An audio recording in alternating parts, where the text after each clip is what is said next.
Tari Gung Projo Tamansari.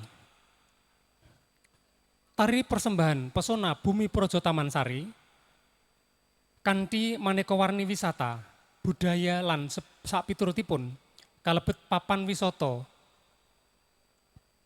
hutan pinus Mangunan, pesisir kidul, kerajinan gerabah lan batik, kalebet tari montro, satunggaling beksan kerakyatan ingkang ngandhut perkawis agama lan religius. Gesanging warga Bantul kanthi gumregah gumregut makarya mbangun praja kanthi cara gotong royong. Minangka pancatan muri saged gesang ayom ayem adil makmur hamemayu hayuning pawana.